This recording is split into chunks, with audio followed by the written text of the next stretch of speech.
Revelation chapter 8, if you'll open there, please. Revelation chapter 8.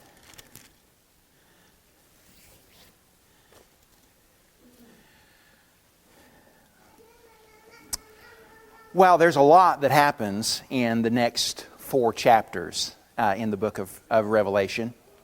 If I were going to divide the book up, what we've covered so far and what we're going to cover, then I would really put different chapter divisions than what we find in the book. Really, chapters 1 through 3 are a unit, and if I were going to number them contextually, I would call chapters 1 through 3 chapter 1, because they all kind of go together. And then there's a story that's told in the first of these visions then that occur after the letters to the churches. Chapters 4, 5, 6, and 7 really form a unit. And so I would call them, if I were going to number these contextually, I would call that chapter 2, because the whole picture that's there really goes together. And then if I were going to number chapter 3, I would make it 8, 9, 10, and 11, because those 4 chapters too comprise a unit. And it's to this third division of the book that we're going to give our attention today. Actually, what I've decided to do is I'm going to do chapters 8 and 9 in the class today, and I'm going to do chapters 10 and 11 for the sermon, because there's a lot of content in these 4 chapters. But I wanted us to see the 4 chapters together in order to grasp the fact that it is a unit. Let me say a couple of things about what we covered last week to bring us up to what is going to be elaborated for us in the chapters that we're going to look at today. Last week, we flew through chapters 4 and 5, but this is what happened in that scene. We, in chapter 4, entered with John through a door into heaven, and we stepped directly into Jehovah's situation room, to use a modern picture from our era or from our times. And in the situation room, we saw that the most powerful and insightful beings of all the cosmos were gathered there. The Holy Spirit was present and burning brightly in the 7 lamps and illumined the room along with the glorious presence of the one who's on the throne. And though the most powerful forces of the universe are present in this situation room, the 4 living creatures, the 24 elders, thunder, lightning, sea, and all of them in ways appropriate to their nature were giving their undivided, uninhibited, uninterrupted praise to God who sits on the emerald throne. They are, all of them, praising Him in rounds. The 4 living creatures are singing, "Holy, holy, holy," and in harmonious strains, the 24 elders are singing, "Worthy art thou." The praise of that chapter subsides as we come into chapter 5, and the attention of the assembly that's gathered there shifts as Jehovah produces a scroll that is inscribed with His master plan for the present crisis. But the scroll needs an executor, someone who is qualified to reveal its contents and to orchestrate its strategies. And so we, together with John, watch as the lion-hearted Lamb of Judah, slain for sinners but crowned with horns to rule, and eyes with perfect vision, comes and takes the scroll from the hand of the one who's seated on the throne and takes His place beside the Ancient of Days. He is the commander-in-chief of the Lord's armies. He is Jesus. He is our captain. He is our deliverer. And He holds the plan, and He will carry it out on God's behalf and on our behalf. When He takes the scroll, a chorus of praise erupts again in the situation room as the voices of the living creatures and the elders are joined by an innumerable chorus of angels and by every created being with breath as they sing together the anthem of the Lamb. That brings us then to chapter 6, where Jesus begins to open the scroll that's been handed to Him by the Father. And as He opens the scroll, He reveals God's plan, and we're surprised by what we see within the scroll. We expect that remedies are going to come, but instead what we learn as part of God's master plan is that God is going to, He's about to let evil come off the chain.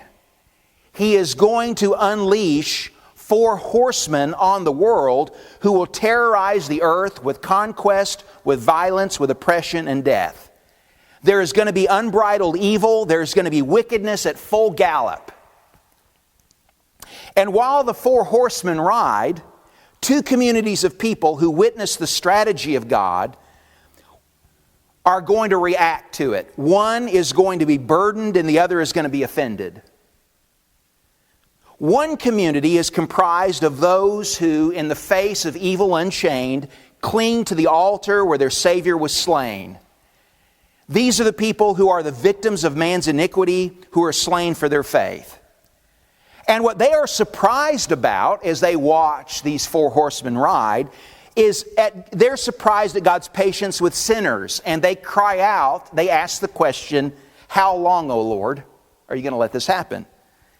The second community, the offended community, consists of people who don't cling to the altar, but instead these are those that are the victims of God's judgment. And the picture that's given to us of them is that they cling, instead of the cross, they cling to the broken world. They cry out for the rocks and the hills to fall on them. They cling to their crumbling life. And they too ask a question, but it's an accusatory question of God. They say, "Who can stand the wrath of the Lamb?"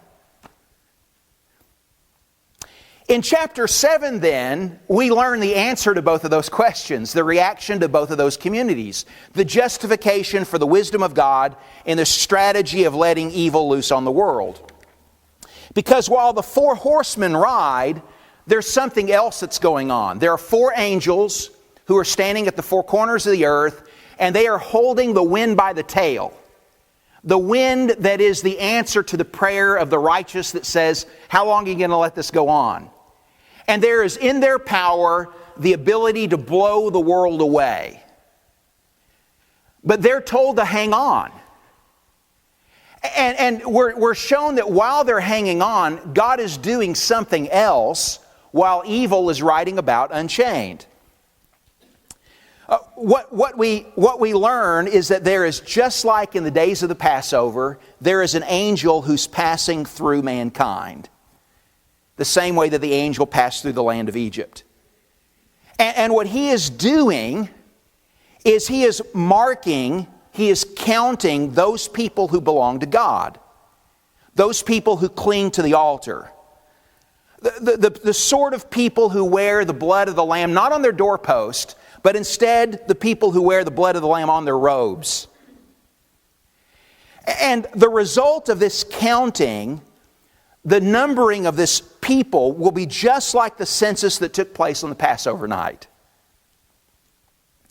Except the next morning, instead of having this innumerable multitude who have survived the death of the firstborn and who have emerged victorious, instead of a people who pass through the Red Sea as the wind blows back the sea, and they find themselves beside the sea, rejoicing with Miriam and the ladies who have the timbrels as they see the great victory that God has given them over the enemy. Instead of that picture, it's an innumerable host of people who have passed through, and this a bigger storm with bigger winds, and they have emerged victorious, and they stand not on the bank of the Red Sea, but they stand on the bank of the Crystal Sea, an innumerable host that's in heaven. And they don't sing with Miriam, they sing with the elders that have the golden harps, and they join in the anthem of the Lamb. And so the wisdom in God's strategy is this, is that what He's doing as He unleashes evil on the world is He is sorting and He's sealing people into 2 different camps. He is sorting out those people who cling to the world and those people that cling to the cross. But the promise that He gives is that those people that cling to the altar, those people who cling to God, are going to be this innumerable camp of people who will, in the end, stand on the glassy sea and will sing the anthem of the Lamb, having been rescued by the blood of the Lamb. And so the question of the wicked who accuse God with the question, who can stand, is answered. Who can stand? These people can stand. That's who's going to stand. The people who will stand with God when it's all over with. And the question of the disciples who say, how long is this going to go on? Well, it's going to go on as long as it takes for God to sort and to seal the cling to the altar sort of people who belong to Him. And so why does God let evil loose on the world? It's because it takes all of the pain of evil unchained to sort and to seal a people like this. And so that's the message of those 4 chapters. Now I want to say to you that really in those 4 chapters, the message of Revelation has actually already been articulated. One of the misnotions, one of the misunderstandings about the book of Revelation is the idea that it's some kind of calendar of events, and that what's happening as seals are opened and as we're going to see trumpets are sounded and bowls of wrath are poured out. There's the common notion that that things are happening in some kind of sequence, or this is God's day planner, and what we're seeing is what He's got written down to happen on all of these time periods to the end of time. And that's an improper understanding of what's happening in the book. If I were going to find another piece of literature in the Bible that helps us understand what the book of Revelation is about, it would be the parables of Jesus. It's where Jesus is trying to explain to people what the kingdom of God is about, and He says that it's like this. It's like a sower that goes forth to sow. And it's like when a seed that's sown in a field is planted, and there are wheat and tares that grow up, and then there's going to be a great harvest.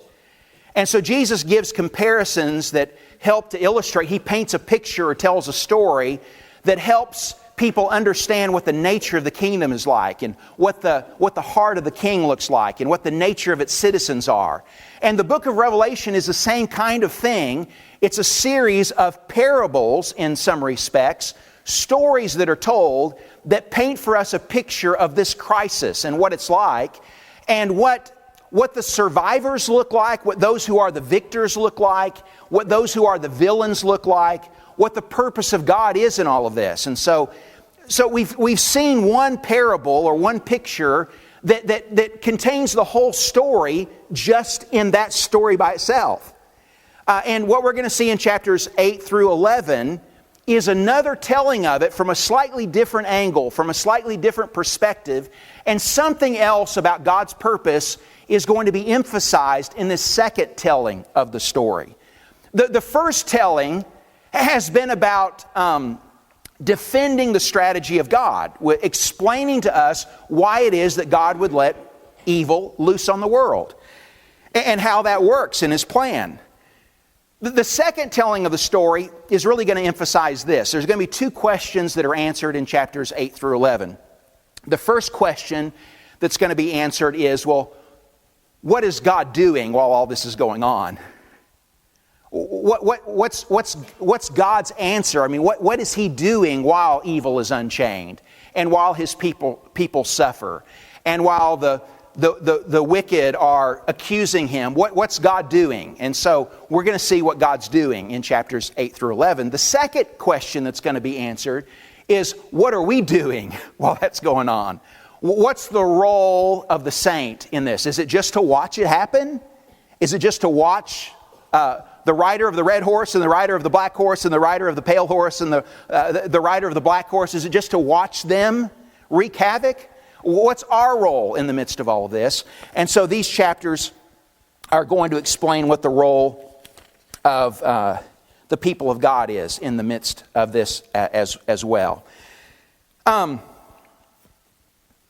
There's kind of a simple outline to these 4 chapters.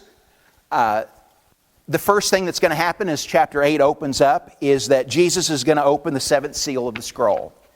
So far He's opened 6. He's going to open the 7th.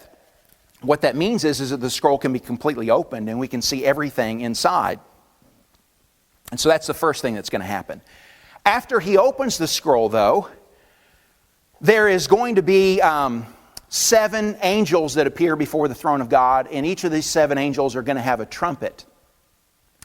And they're going to get ready to sound their trumpets. But before the angels are allowed to sound their trumpets, another angel is going to come, and he's going to come to the golden altar that's before the throne of God, and he has a gold censer. He has in his possession also much incense that he's going to burn on the altar, and he's going to burn that much incense in the censer along with the prayers of the saints. So he comes and he puts all of that on the gold altar, and it goes up before God. Once he's done that, then the 7 trumpeters trumpet. One by one, they sound an alarm from their trumpet. And as each alarm is sounded, there is some fiery judgment that falls on the earth. I think we're to see a connection between what happened at the altar when the angel offered the incense there and the trumpets and the judgments that follow. Because after the angel offers the incense on the altar, he takes a shovel full of coals out of the center of the altar, burning coals, and he throws them down on the earth. And so there's a connection between the angel who throws down the fiery coals and the trumpets that sound and the judgments that follow, all of which are fiery judgments. There's fire in every one of them. And the fire has come from the coals that came from the altar. And so as the 7 trumpeters are going to blow, and fire is going to fall on the earth, fiery judgments. There's going to be in chapter 10 and much of chapter 11 a pause between the 6th trumpet and the 7th trumpet, when Jesus goes back and does with John and with us something that he did on the last story that we looked at. He's going to come back and he's going to add another layer to the trumpets. Another element of the story that's key to really understanding what it is that's going on here. And particularly about the role that we play, the role that the people of God play in the events that are transpiring while God is sending fiery judgments. There's something that the people of God are to do. And so he's going to explain that in chapters 10 and in chapters 11. So that's what we're looking at. The scroll is going to be opened. There's going to be prayers and incense offered on the altar. It's going to go up before God. Coals are going to be thrown down on the earth. 7 trumpets are going to be sounded. Now, one of the wonderful things, powerful things that's done in the book is, and in this story, is that, and it's the power of imagery, it's the power of symbolism, is that God is going to describe what He's going to do to these people in terms that recollect past judgments of God and past victories of His people. We're going to get to that in a moment. I want to describe, first of all, though, just what it is that is going to be God's response to evil unchained. What's God going to be doing? And what is revealed to John and then revealed to us in no uncertain terms is that God is going to respond to evil unchained. And all you need to do is read these 6 judgments that are pronounced, these 6 judgments that are unleashed with every trumpet alarm, and you see that God is going to respond in big ways. And so let me just describe very quickly what I understand to be His response to evil unchained. Number 1, with the first trumpet that is described in verse 7 of the text. The first thing that God is going to do in response to evil unchained in judging the enemy is that He is going to rain down storms, famines, fiery judgments, and bloody inclemencies that will threaten life and property and bring hunger and poverty to the enemy. Number 2, God is going to send mountain-moving calamities that will topple great powers, that will change the landscape, that will fill the sea with blood, that will threaten life and commerce. It's pictured as a mountain that's set on fire and it's cast into the sea. And that's what I understand to be the picture that is being painted there. Number 3, superstars that look like angels on earth will pollute public sources of life and refreshment with lies and deception, and they will influence people to drink from poison waters.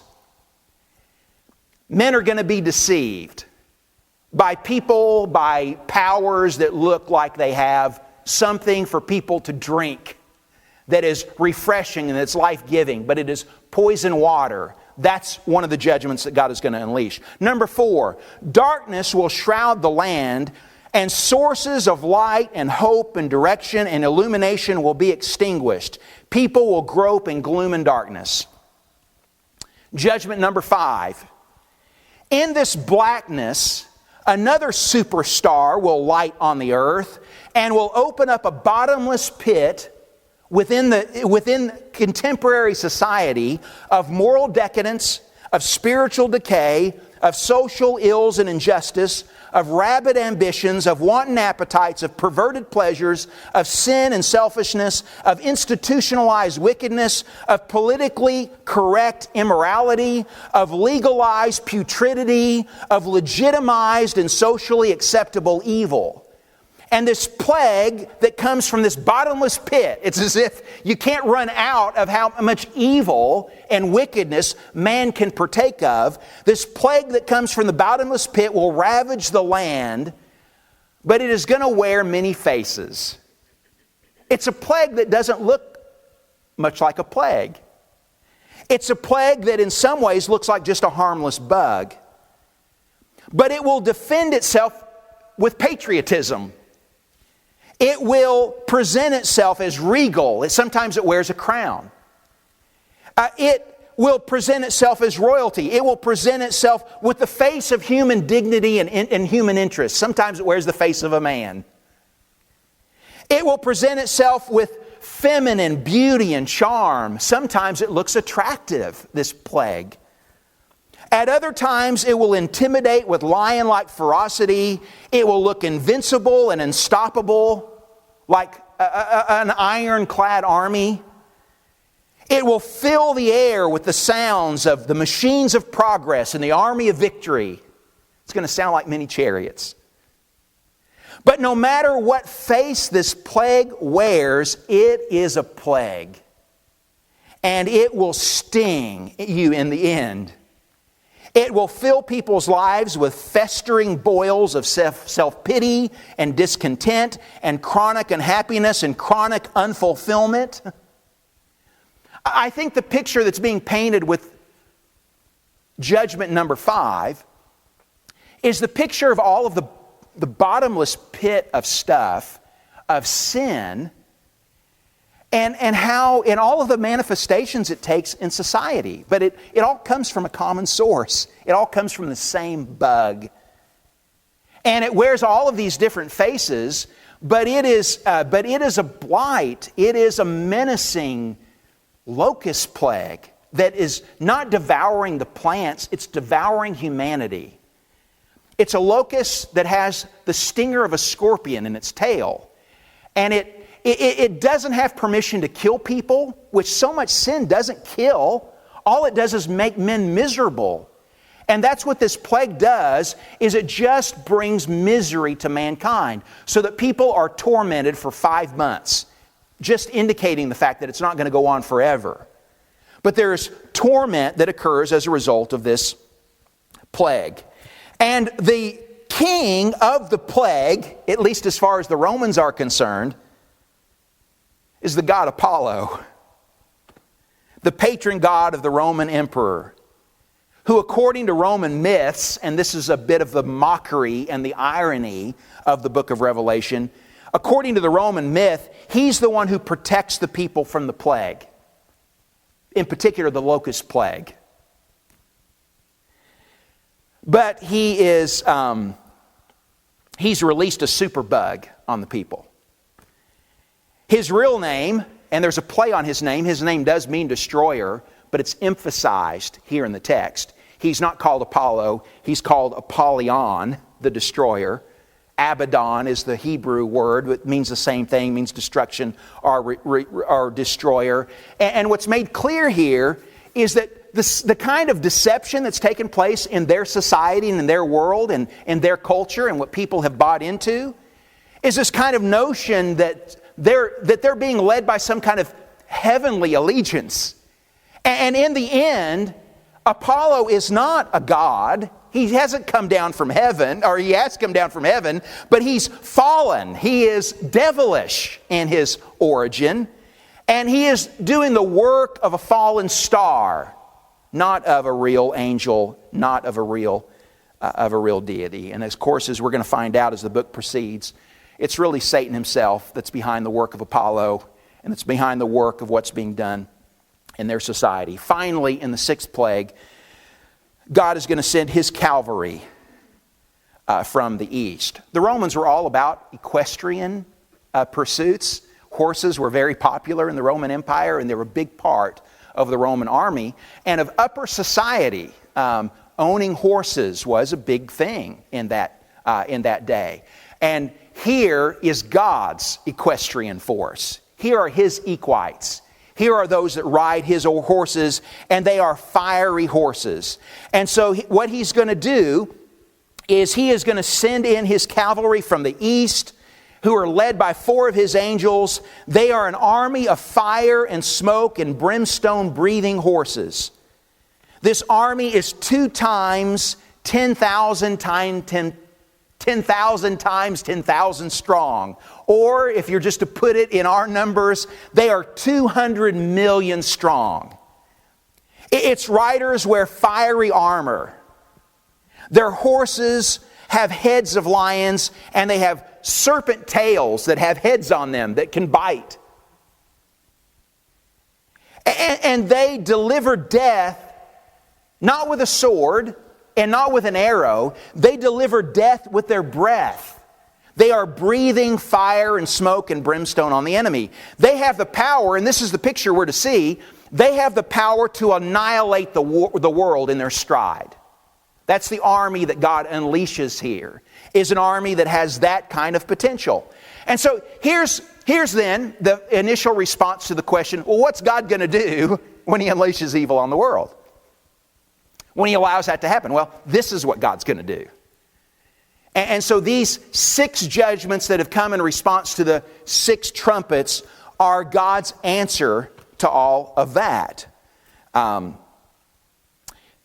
I want to read you, this is a letter that was written by a politician from back in the 1st century. It comes from about 79 AD. It was written by a fellow named Pliny the Younger. His father was, in 79 AD, his father was the commander of the Roman Navy. And they were stationed in the biggest port that Rome had, in the city of Misenum, which is on the Bay of Naples in Italy. And what Pliny the Younger is writing is a letter to Tacitus, who is the famous historian from that time. Tacitus wrote a history of the Romans and wrote a history of the Roman emperors and the events of that day. And he had written a letter to Pliny the Younger because his uncle, who was the commander, as I said, of the Navy, had been killed in a recent volcano. The volcano was Vesuvius that erupted in 79 AD. And what Tacitus wants is a first-hand account about what happened with the eruption of the volcano and what explained the death of his uncle. And so there are 2 letters that Pliny the Younger wrote to Tacitus to tell him about what went on. And I don't think that there's a one-to-one relationship between these judgments that we read about and things that happened in that time.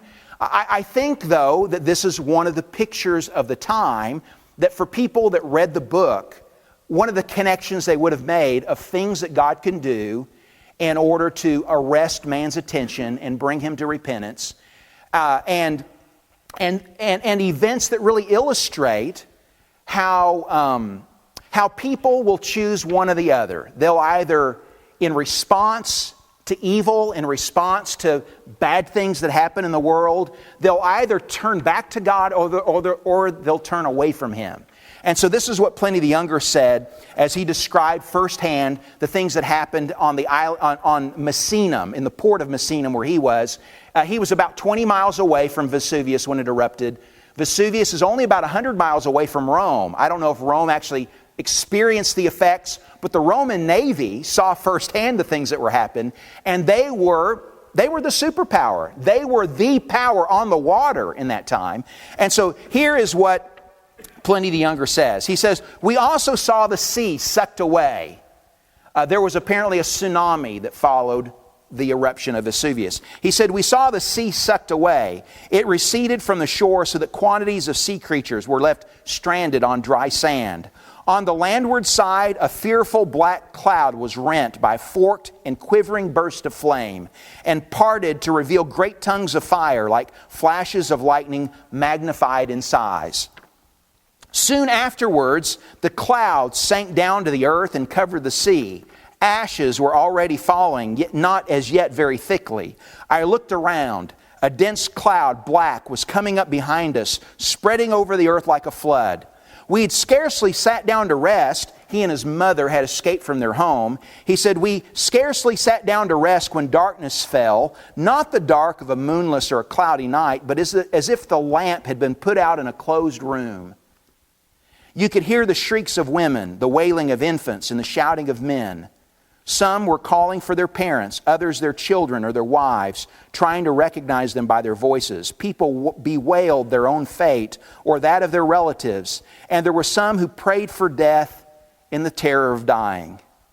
Many besought the aid of the gods, but still more imagined there were no gods left, and that the universe was plunged into eternal darkness forevermore.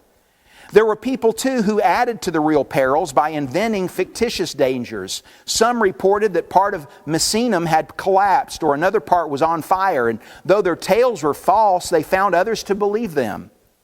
A gleam of light returned, but we took this to be a warning of the approaching flames rather than daylight. However, the flames remained some distance off. Then darkness came on once more, and ashes began to fall again, this time in heavy showers. We rose from time to time and shook them off, otherwise we would have been buried and crushed beneath their weight. I could boast that not a groan or cry of fear escaped me in these perils, had I not derived some poor consolation in my mortal lot from the belief that the whole world was dying with me, and I with it." Pretty sober, isn't it? Sounds a bit like the second plague, the description of a mountain being set on fire, being cast into the sea. How can God do something like that? Well, He did it with Vesuvius. And how could the sea be turned to blood? And how could the life in the sea die? Ships be destroyed? His father, Pliny the Elder, had rallied some ships, and they went to try to rescue people from the eruption.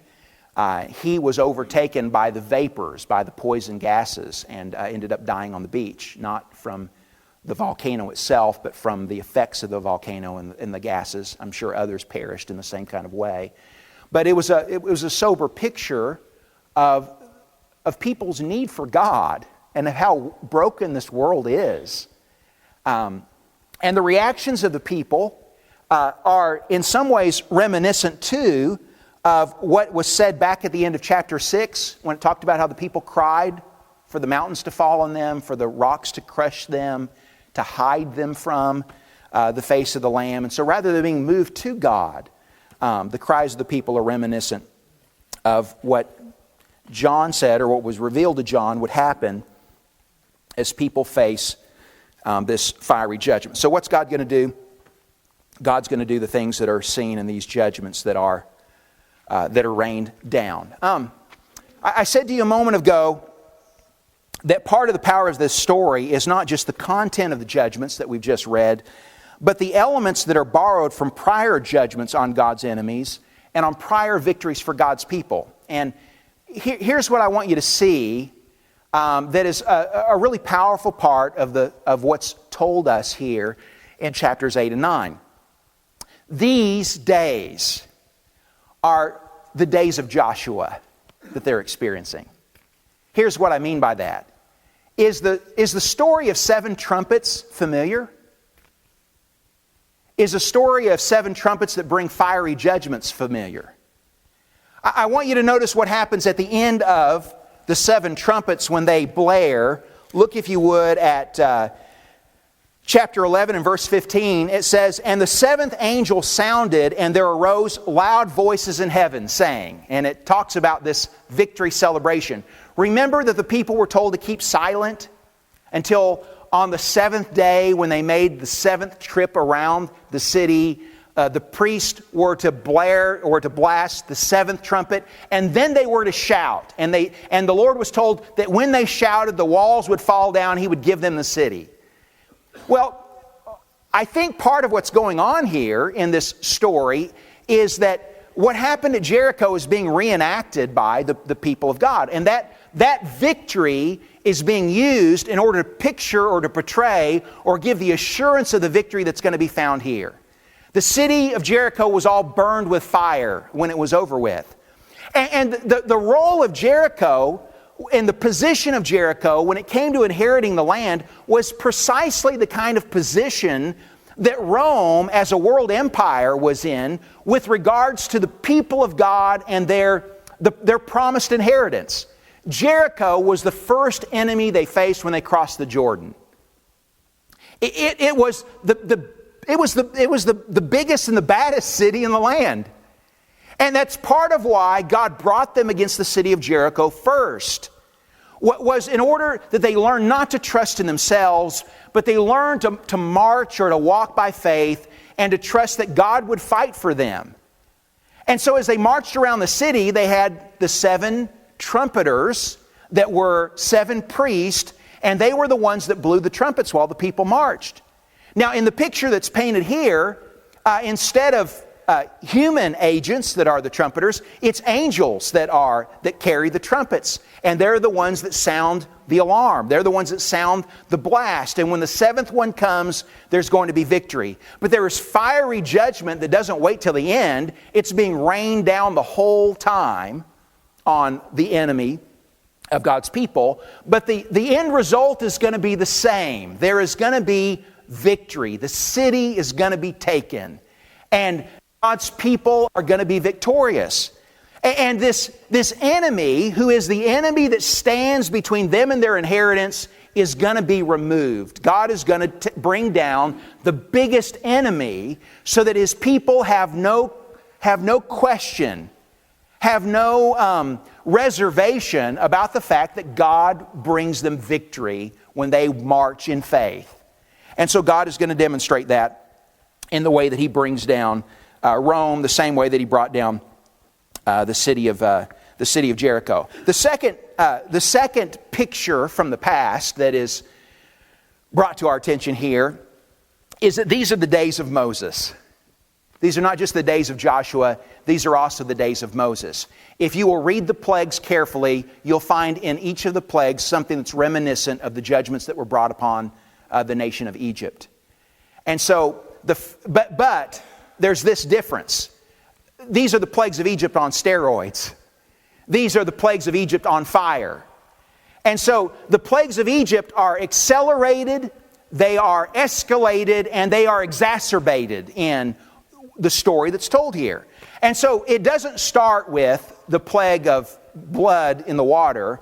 It starts with the plague of the fiery hail, which was, I think, like number 6 in the Old Testament story. So it starts there, and so that's what I mean by them being accelerated. Then secondly is is not just the Nile turning to blood; the whole sea, the whole ocean is turned to blood, and so it's a escalation of the judgments that were brought on Egypt. The waters are turned bitter. They're actually torched because a star falls from the sky called wormwood. It lands in the water and it burns the water so that the water becomes poisoned. But the idea of the bitter water is a reversal of not a judgment on Egypt, but a blessing that came on Israel in the wilderness when God sweetened the waters. Here He makes the water bitter for the enemy or makes it poisonous. Darkness was the last plague that came before the death of the firstborn. Here, in terms of the acceleration of the plagues, darkness is the 4th plague that comes as the sun and the moon and the stars are darkened. The locust plague is like the locust plague that occurred in Egypt, but it's far worse. In fact, in some ways, it's 2 plagues in one. Moses had took a handful of ashes of soot out of a furnace and he threw it up in the sky. And when he did, there was boils all over humanity. and then later the locust plague came. In this instance, the bottomless pit is opened up. Out of it comes soot, like happened with the boils. But along with the soot comes these locusts that are not tree-eating locusts or plant-eating locusts. They are people-stinging locusts. And so, again, it's the plagues of Egypt, but the plagues of Egypt on steroids. And the last plague, just like the plagues on Egypt, is a plague of death, but it is much more random. And it is not so, it's not so specialized as the death plague on Egypt because because everyone is affected by it. So it's not just for the firstborn. A third of humanity are going to be wiped out, he says, by the death plague. It's more indiscriminate was the word that I was looking for. But it is still a death plague. But it's actually described as 3 plagues in one. So on the 5th plague, they get a 2-for-1. On the 6th plague, there's a 3-for-1. And the plague is described as the breath of the horses. And it says that people are killed by these 3 plagues. By the plague of fire, by the plague of brimstone, and by the plague of smoke that comes from the horses' mouths as they ride across the earth. And so the picture in all of that is, what's God's response? God is going to judge the captors of His people and the gods of His captors the same way that He did the captors of His people when they were in Egypt and the gods of the captors of His people when they were in Egypt. One more comparison to the past. These are not just the days of Joshua and the days of Moses. These are the days of Elijah. These are the days of Elijah. Because if you also read the judgments or the plagues carefully, there is fire in every judgment. And so it's not just hail that comes from heaven, it's fiery hail. And the reason that the sea is turned to blood is because a mountain is lit on fire. God sends fire from heaven, it lights the mountain on fire, and the mountain is cast into the sea. The reason the water is bitter is because the water is torched by a star that falls. The lights of the heavens are burned out. The plague that's described as the locust plague is a plague of locusts that comes from a fire pit, a bottomless fire pit that's opened up. And the horses that ride, both the riders and the horses in the 6th plague that comes, are all fiery. There's fire and brimstone that comes from their mouth. The riders have armor that is fiery. It's the color of brimstone and fire and hyacinth, it says. And so all of this is fire. And what story do we see more fire from heaven in than in the story of Elijah, who prays and God scorches the earth with famine. God scorches the earth with a drought. And then on the contest on Mount Carmel, God sends fire from heaven onto a mountain. When Ahaziah sends armies to come and arrest Elijah, 2 companies of 50 approach him, and fire from heaven comes down and consumes the armies that are coming to arrest Elijah. And so never was there more fire from heaven than in the day of Elijah. And here's the other connection to that. Where do these fiery judgments come from? They came from the altar, where the angel took a shovel full of coals and he threw them down on the earth. And so all these fiery plagues come in response to the fire in the altar. Now, where did the fire in the altar come from? The fire in the altar came from the prayers of the people. The angel came to the altar and he offered on the golden altar of incense before God incense along with the prayers of the saints. And so God's response is directly tied to the cries of God's people. Elijah cried for God to do something about the evil in his day, and God replied with fire from heaven. And so part of the assurance that's being given here in this great book and in this great story is that God's people are not helpless people. We are not weak. We're not just sitting here and getting beat up by evil in the world. He says we have a way to respond. And one of the ways that God's people responds is they respond in prayer And they know that when they pray Elijah prayers, there is going to be an Elijah-like response, because God is going to send his angel to the altar, and the angel is going to take our prayers and he's going to mix them with heavenly incense. Not so that our prayers can be diluted, but so our prayers can be augmented by the purpose of heaven.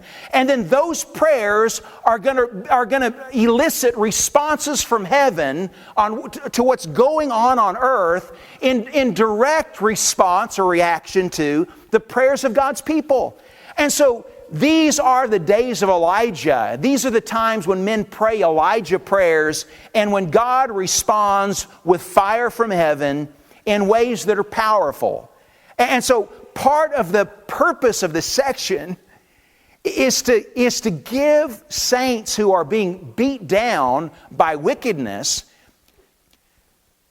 the sense and the picture that they are not helpless victims in this. In fact, we have all kinds of firepower at our disposal. It is fire from heaven power. And the way that we elicit it is with our cries, the same way that Elijah elicited it in his days.